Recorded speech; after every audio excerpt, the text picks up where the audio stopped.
12:5-24 ஆண்டவரின் விண்ணேற்றம் பெருவிழா. முதல் வாசகம். எங்கள் கண்கள் முன்பாக இயேசு மேலே எடுத்துக்கொள்ளப்பட்டார்.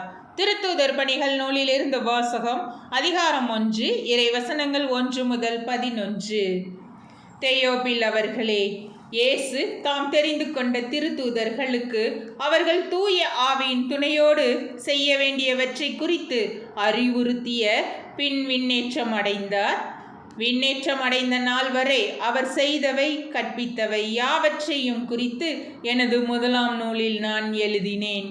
இயேசு துன்புற்று இறந்த பின்பு 40 நாள்களாக அவர்களுக்கு தோன்றி இறையாட்சியை பற்றி கற்பித்தார்.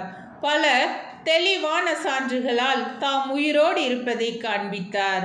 அவர்களோடு சேர்ந்து உண்ணும்போது அவர்களிடம், நீங்கள் எருசலேமை விட்டு நீங்க வேண்டாம், என்னிடமிருந்து கேட்டறிந்த தந்தையின் வாக்குறுதி நிறைவேற காத்திருங்கள். யோவான் தண்ணீரால் திருமுழுக்கு கொடுத்தார், நீங்களோ இன்னும் சில நாட்களில் தூய ஆவியால் திருமுழுக்கு பெறுவீர்கள் என்று கூறினார்.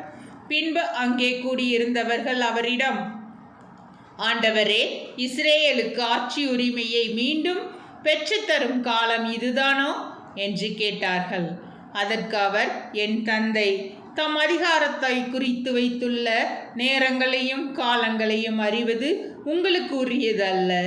ஆனால் தூய ஆவி உங்களிடம் வரும்போது நீங்கள் கடவுளது வல்லமையை பெற்று எருசலேமிலும் யூதேயா சமாரியா முழுவதிலும் உலகின் கடை எல்லை வரைக்கும் எனக்கு சாட்சிகளாய் இருப்பீர்கள் என்றார்.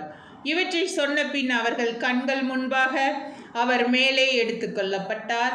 மேகம் ஒன்று அவரை எடுத்து சென்று அவர்கள் பார்வையில் இருந்து மறைத்து விட்டது. அவர் செல்லும்போது அவர்கள் வானத்தை அண்ணார்ந்து பார்த்து கொண்டே இருந்தார்கள்.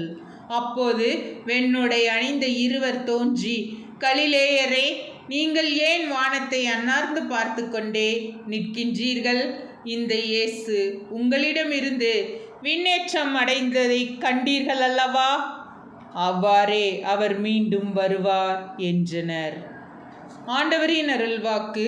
இறைவா, உமக்கு நன்றி.